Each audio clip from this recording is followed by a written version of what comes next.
Today, we are talking about the business model canvas and how to use it as a tool to put together our thoughts and kind of crystallize our thoughts on um, our business ideas and ventures. Um, I am going to just go through the basics of the different components of a business model canvas and talk about how it might be useful. Since we only have a small group of you on, and I assume you're probably here during your lunch breaks and eating lunch and whatever else, I will run through this and just, shout out to me, ask questions along the way, stop me along the way if you do have questions. And also, if there is any particular sort of, for the two of you who are on right now, if there's any particular angle that you're interested in finding out a little bit more about the business model canvas, um, or things that you want me to focus on, please just holler and I will make sure to do that. So we will run through this. I'm going to share my screen. And hopefully you can see this. Hang on, I'm going to go into presentation mode. And we will go into the business model canvas. And I should also tell you that today's session is being sponsored by a great organization called the Women's Enterprise Development Center. I'm going to tell you a little bit about it. So just to tell you a little bit about WEDC, who is our sponsor and partner today, as you know, that Iona Hines does an amazing job of partnering with all kinds of different local organizations, which help to support Hines and make it sort of the strong educational center that it is in the Westchester community.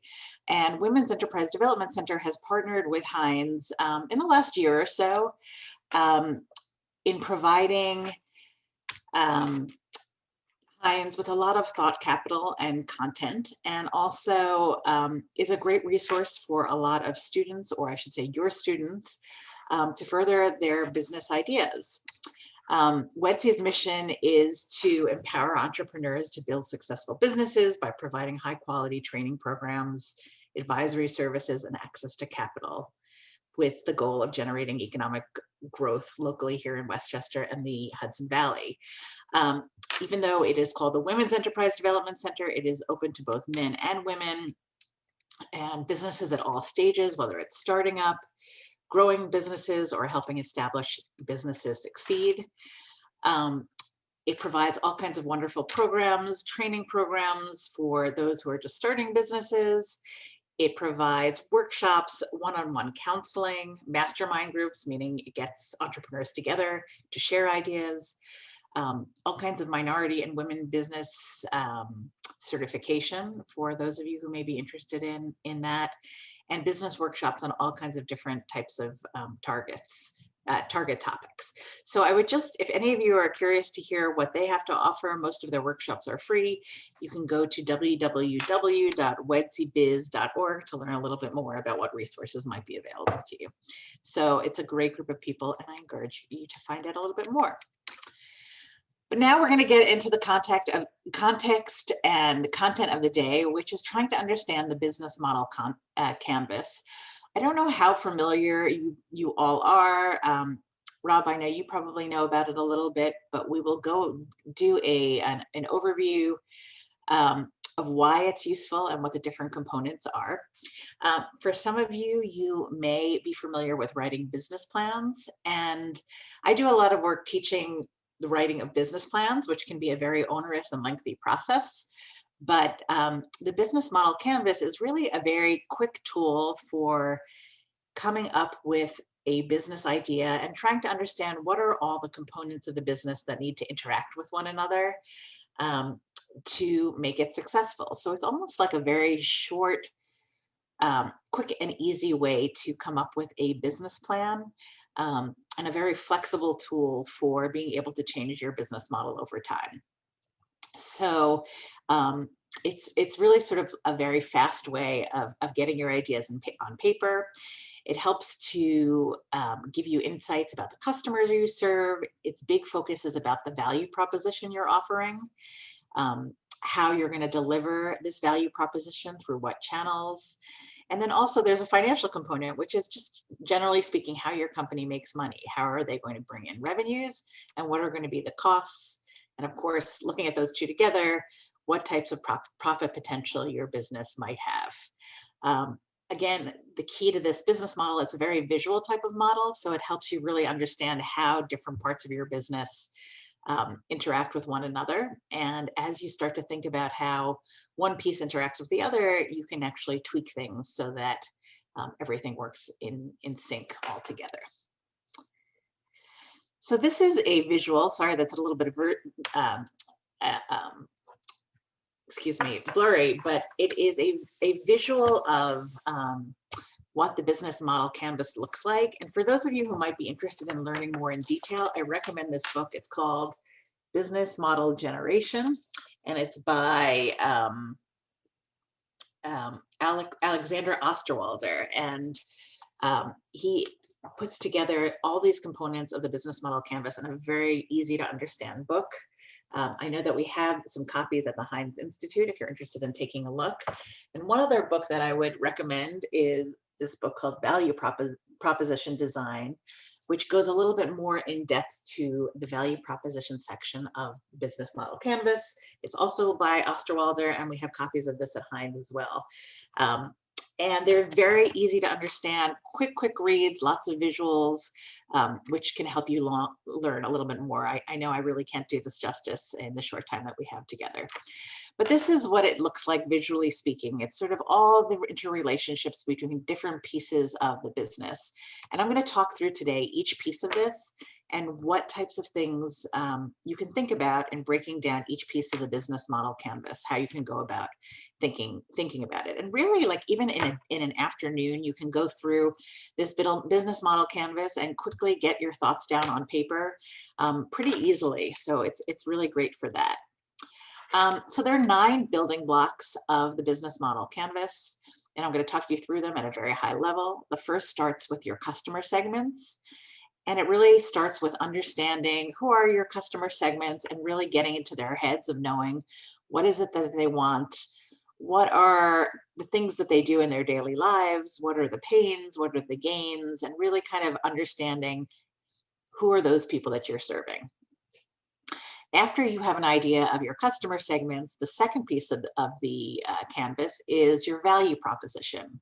And that's really what is your offering to your customers that provides value and addresses their daily needs, addresses their sort of their pains or frustrations, and also provides those gains to them where they feel like your product or service is a real win for them.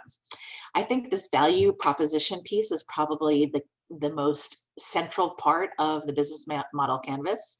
And hence there was a whole other book, as I showed you, that was written based off of that. But if you can get your value proposition down, that's sort of half the value of coming up with a strong business model canvas. The third piece is once you know what your value proposition is, and as part of this, this is also sort of the products and services you're delivering, it's your channels. How are you delivering your value to your customers? So how are you getting your businesses, your products or services out there? How are you interrelating with your customers? So it might be things like even marketing channels and sales channels. Part 4 is your customer relationships. So how are you developing strong relationships with your different customer segments? And that can have everything to do with things like customer acquisition. How do you get new customers and how do you maintain existing customers? The second sort of, so these first 4 steps are very much around kind of customer-centric pieces. These bottom 5 are much more about execution and sort of making your money. So part 5 starts with your revenue streams, thinking about how are you going to be bringing in cash to your business or venture. Number 6 is the key resources that you need to be able to offer or actually execute your business successfully. Number 7 are the key activities. So what are the actual things that your business is doing on a daily basis to service your clients? Piece 8 are the partnerships that you may need. So those things outside of your business that you may need people you need to work with or other companies that you need to work with to have all of those resources you need to successfully deliver to your customers. And then the final piece, Number 9 is your cost structure. So along with providing products or services, there are costs related to delivering them. So really understanding what those costs are so that when you look at your revenues and you look at your costs, you're knowing that at the end of the day, you're coming out ahead, sort of what's called cash flow positive. So the business model canvas, there are many sort of visual tools that we can use, but this is a visual of what the business model canvas very often looks like for students or people who are using it. It's a one-page diagram that focuses on all of those 9 segments that we talked about. And very often the way that we work on them is collaboratively in groups using Post-it notes to fill in ideas on each of these segments. So it might be sort of the top 2 or 3 ideas you have for each. And what you see here on the right is an example of a team that worked on their business model canvas with Post-it notes and notes. It sometimes can look very, very messy. We take Post-it notes, we stick them up, we tear them down. And that's sort of the creative process that's behind developing a business model canvas. For some of you who are at Iona, you have access to a great software tool called Mural. And Mural has these business model canvas templates on it. So you, instead of actually using real Post-it notes, you can actually do a virtual process and collaborate with other people putting virtual Post-it notes on this business model canvas. And that's a great way to work with other students or partners virtually. And I really encourage you to learn how to use that tool. It's very, very easy. And it's a nice way to preserve what you've brainstormed digitally. That's how I work with my students. We practice doing the business model canvas together, and they individually, each student who has their own business idea is actually working on developing their own canvas on this software program called Mural. So now we're going to go a little bit more in depth into each of these pieces so you can get a little bit more familiarity with them. Again, if you have any questions, you can stop me along the way. But the first piece I mentioned is customer segments. And this is really understanding who the organization serves and what are the characteristics of this audience. And demographics or sort of understanding who your customer segments are can be broken down into so many different ways.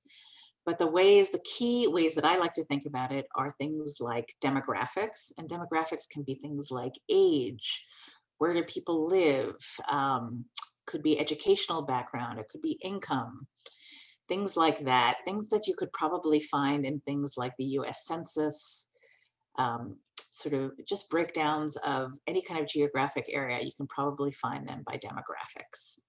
The second more complex area would be things like behaviors. And that might be things like, what are the things that your audience might do? Are they dog owners? Are they big exercisers? Are they very religious? Are they people who like to stay home a lot? Sort of those types of things. A third area might even be attitudes. So attitudes meaning like they might be very independent. Maybe they do or don't believe in anything. And behaviors and attitudes comprise a group that I call psychographics. So you have demographics, which are sort of those numbers that are easily able to track. And psychographics have a lot more to do with how customers think, behave, interests. Are they dog owners, for example, things like that.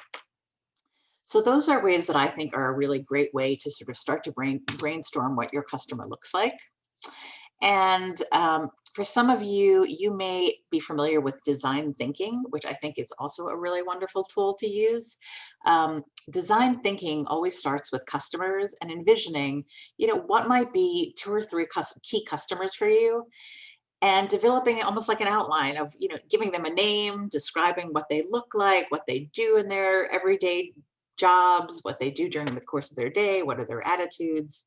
And that's sometimes a good way to really visualize who your customers are. Another part of understanding your customer segments is understanding what their pains and gains are. Pains meaning what are the frustrations or annoyances that they have to deal with on a day-to-day basis. Gains, things that make life easier for them. And then their customer jobs. And customer jobs could be deceiving. It's really just what are their activities during the day that they are doing. So let's say you are a dog owner and you're a company that is thinking about um, developing dog toys. Um, your customers' jobs, meaning I'll say, like, I'm a dog owner. What are the kinds of jobs that I do related to my dog? I have to feed them. I have to take them out to go to the bathroom. I have to bathe them. I have to entertain them. Those are sort of things I have to do on a daily basis. What are the pains? Well, it's frustrating when I need to get work done. I need to worry about keeping my dog busy. Um, I find it's hard to find um, food for them that might be, that they might enjoy to eat. So that's frustrating, getting them to eat. Some of my gains may be anything that makes my dog happy, that keeps them well fed, that keeps them a little bit independent to allow me to do things. Those I would say are gains for me.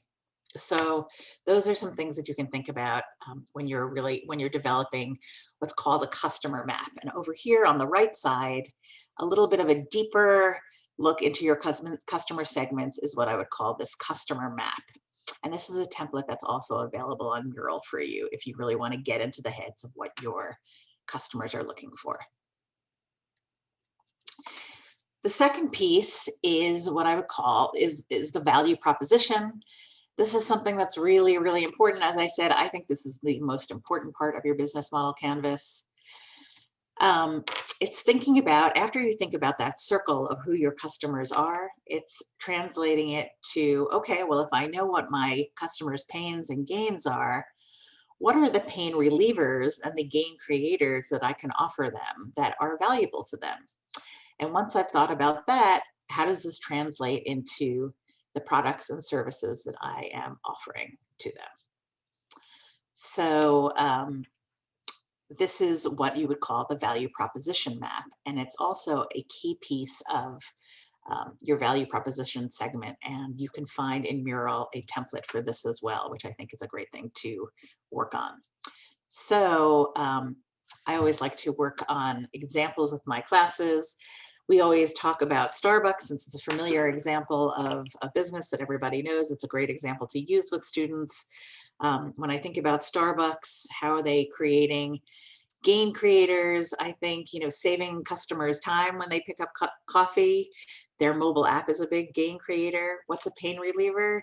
I think for a lot of people who are sort of busy working, just providing an easy access to caffeine.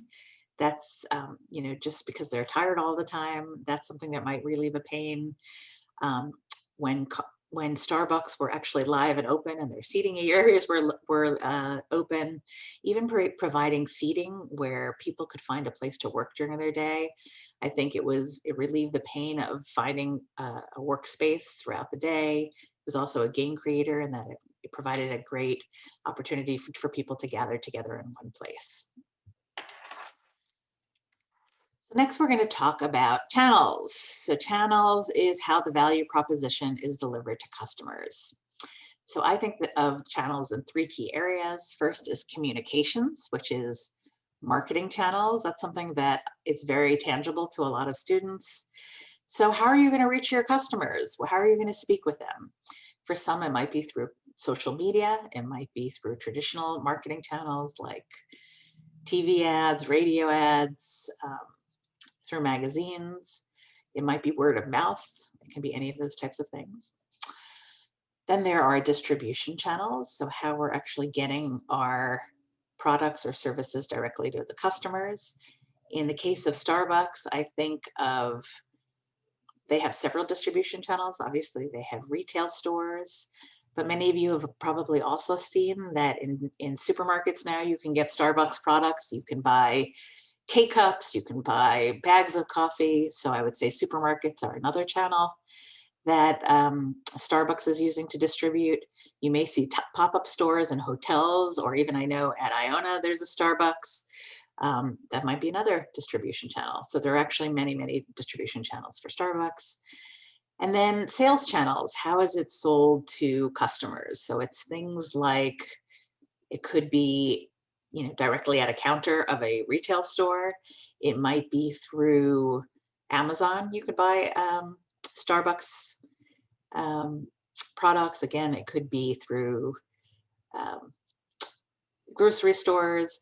Very often, I think that some interesting ways to think about sales channels are online channels and then offline channels, which are more typical, like brick and mortar, sort of the actual places where you can go physically to pick up the product or the service. So that's number 3, channels. 4 is customer relationships. So notice we're still on these top 4 building blocks. We're still very much focused on customers. So this is all about how our relationships established with each customer. So I like to break this into 3 key areas: acquisition, retention, and then loyalty and repeat purchases. So acquisition is all about how am I going to gain that new customer? And that's probably the hardest thing to think about for each business. How am I going to educate customers to know about my value proposition, to come from it, to come to me, and then actually to buy from me?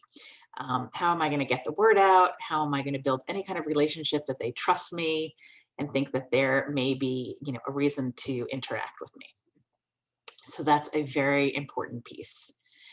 The next piece is, once you've acquired a customer, how are you going to keep them buying from you and keep them loyal to you? And that's another really hard piece of this. It's very often thinking about what kind of customer service are you going to provide to them?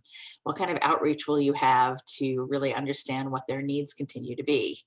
And I'm sure many of you have probably heard statistics like this, but retention, there's statistics that a customer that you already have, I think, is 5 times more likely to buy from you or to spend 5 times as much as a new customer. So those customers that you've already acquired are really, really key to keep happy and keep in your wheelhouse, so to speak.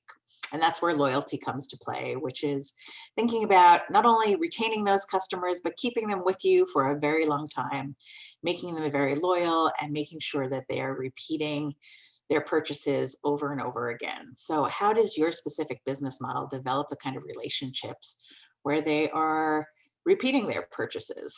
I think in Starbucks model, they have done a wonderful they've created a customer loyalty program, which is fantastic.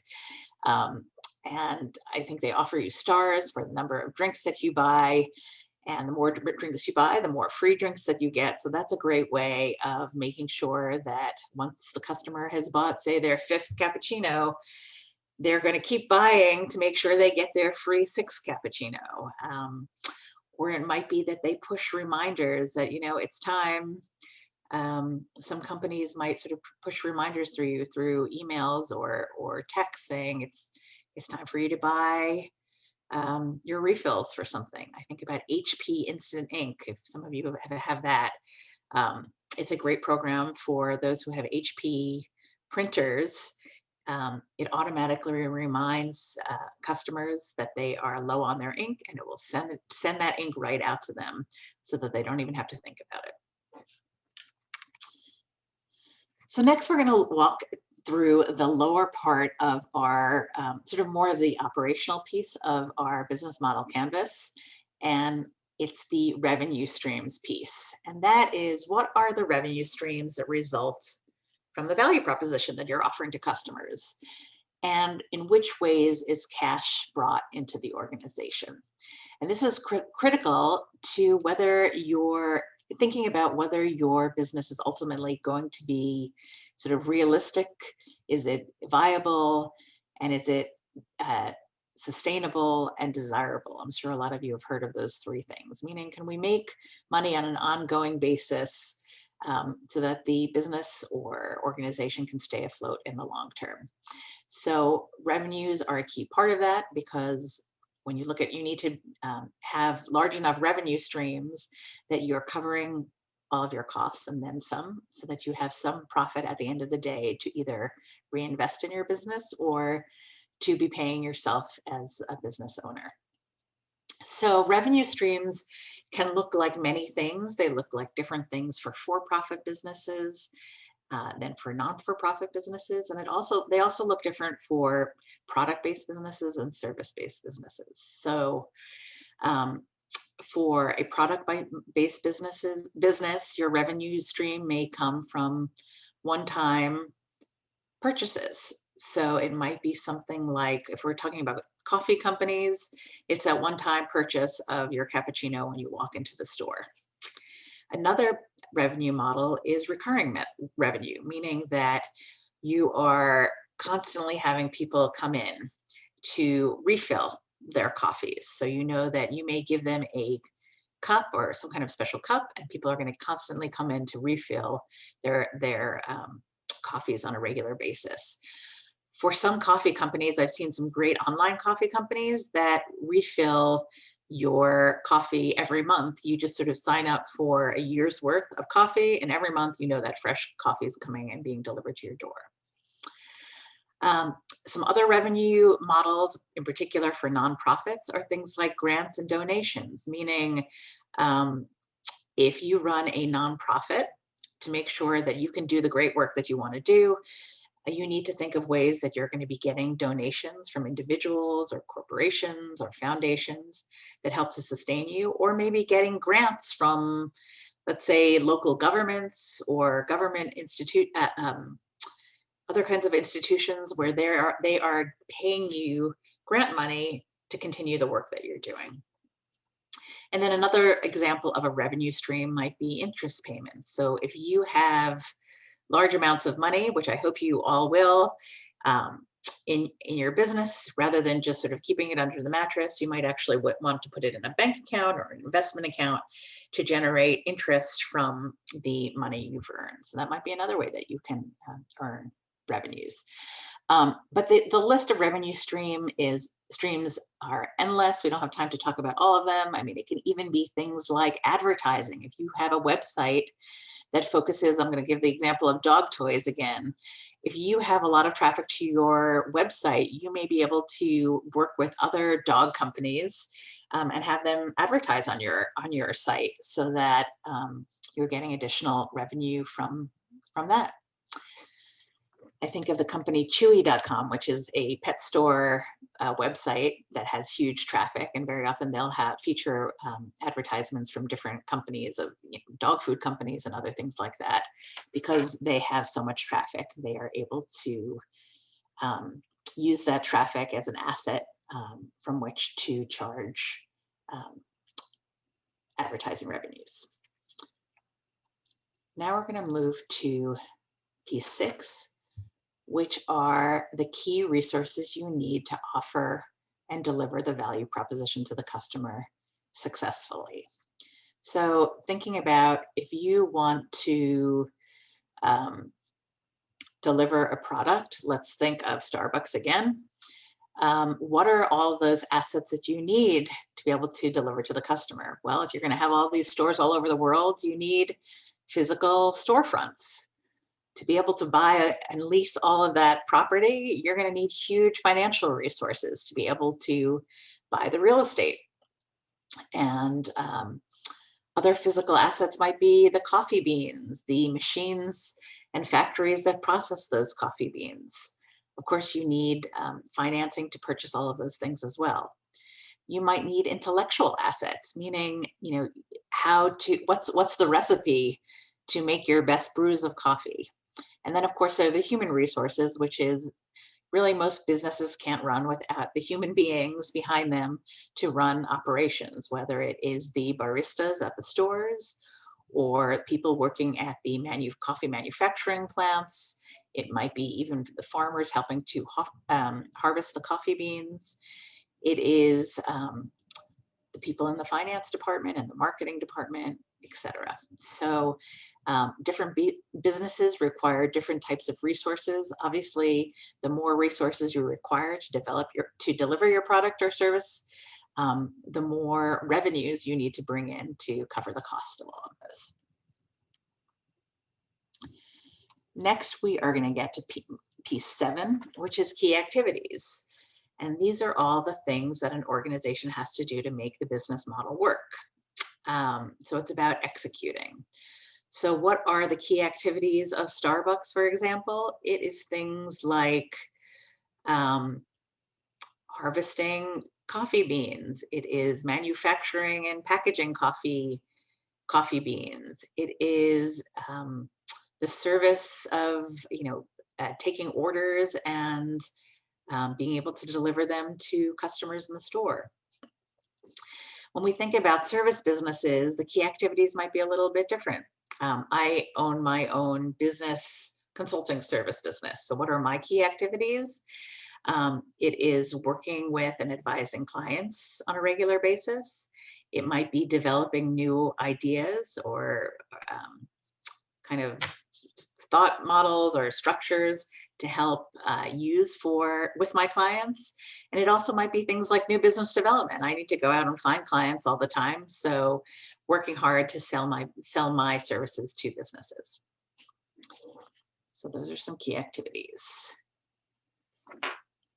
Number 8 is key partners. So this is all about, it's when we think about delivering businesses, and actually I think Ivan and I were just talking about it, it's so hard to be working by yourself and doing things in a vacuum. You really need to work with partners in one way or another to be able to really develop a successful business and to grow it.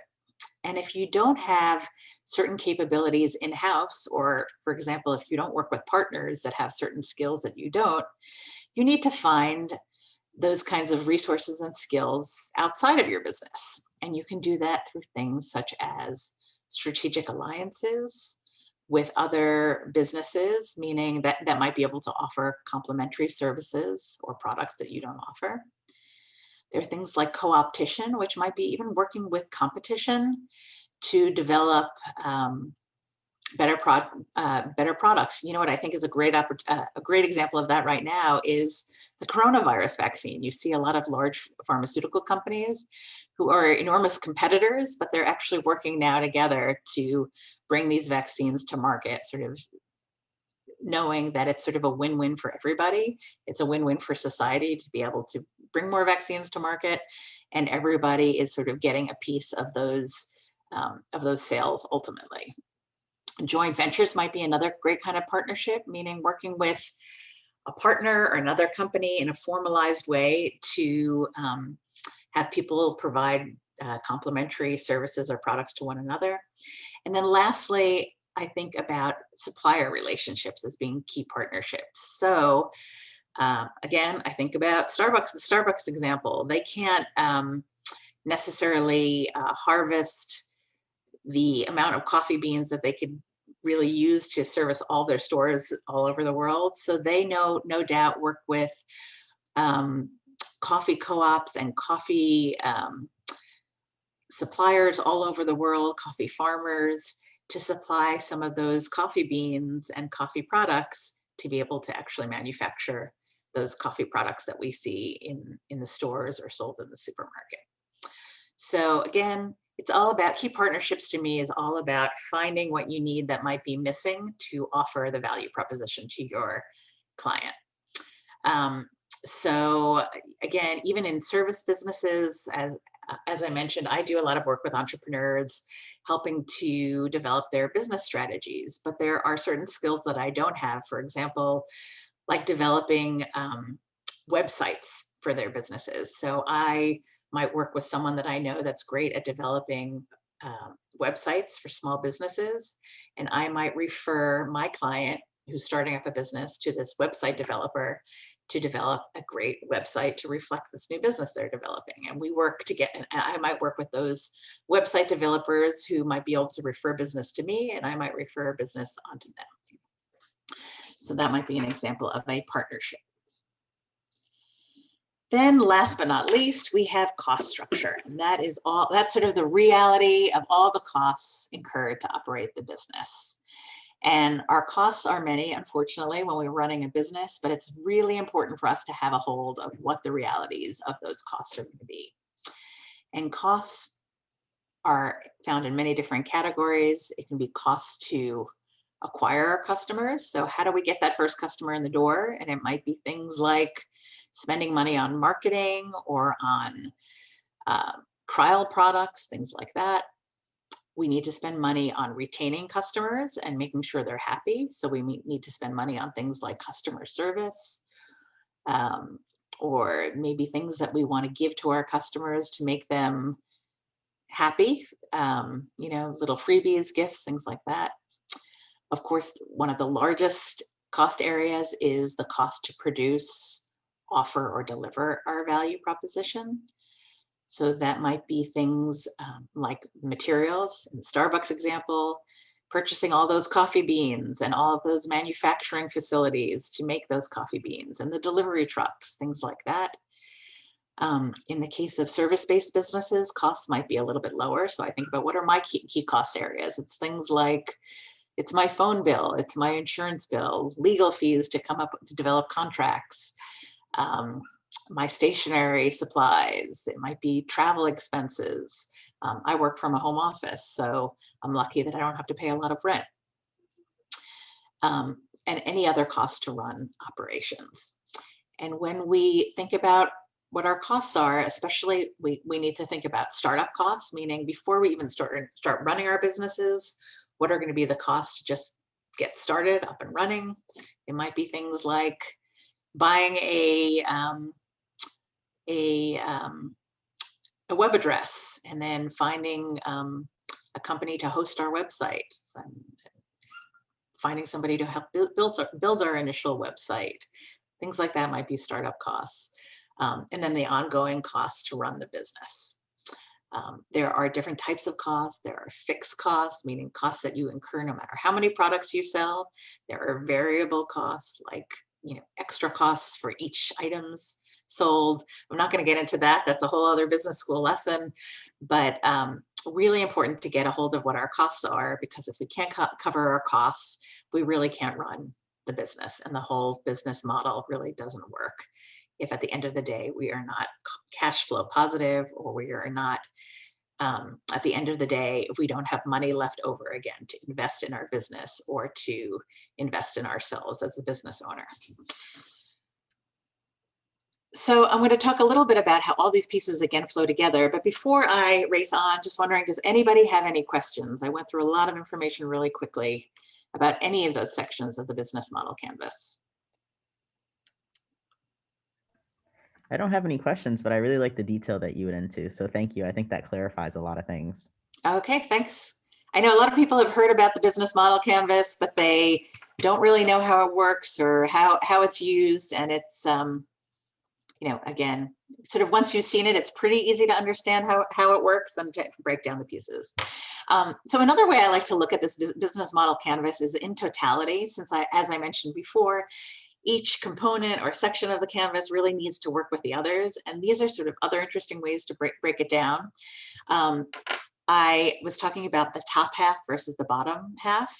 The top half, those first four areas, or actually it's actually more than 4 areas. It is your customers, your customer relationships, value proposition, key activities, and your partners. You can think about those are all relationship-driven areas, things that have to do with interacting with other people and understanding other people and other businesses. So sort of, the relationship we have with others. And then the bottom 2 areas really focus much more on financial drivers. Sorry for the typo. Your revenues, your costs, and what's going to drive those costs, the resources you need, and then also the channels or the ways you're getting those things out to your customers. So that's a top and bottom approach. You can also look at a left and right approach, meaning the right side of your business model canvas has a lot to do with value, and the left side has a lot to do with costs. So that's another interesting way to look at it. And so it just helps you think a little bit more about how all these pieces interrelate. So what I recommend that you do is, sometimes the best thing to do is you can do each piece all at one time, or you could, like I said, spend an afternoon thinking about each piece of this. And then once you put your Post-it notes up on your value, on your business model canvas, you can kind of think about it and break these down on, what kind of value am I creating? What are my costs? Are my costs unreasonable for the value I'm delivering? Or you could look at it top and bottom, meaning what kinds of relationships am I going to have to develop to make this successful? And then keeping in mind, there may be I may be great at developing the relationships, but what are the financials? What are those realities that I'm going to need to think about, so that at the end of the day, I am coming out with some kind of profit so that I can keep running that business and keeping it sustainable, viable to run in the short term, sustainable in the long term, and then desirable, meaning that it makes financial sense for me as the business owner to stay involved with it. So that is the business model canvas, the short version, the quick version. Um, does anybody have any questions for me about it or how it might apply to different types of business models? Okay, I'm going to assume that you all have a general idea. And now when you see that business model canvas, you can say that you have an idea of what it's about as well. It's something that I know that we teach a lot at Heinz. Is a great way for students to begin developing their business ideas and refining them over time. So in the class that I teach, we actually go in depth into each of those 9 building blocks, so that at the end of the day, we come up with a model that kind of really works all around. And I think it's a great tool, even sort of sometimes before you go into in depth in writing a real business plan, meaning sort of that plan that you sometimes hear about that investors look at or banks might look at. Sometimes it's great to just draft a business model canvas to see if all the pieces work together, and then go into more detail in like writing a formal business plan from that. So if there are no other questions, I am going to shortly sign off. I will stay on for another minute or two, but I hope that that was helpful for everybody. I hope everyone now gets out and enjoys this gorgeous day.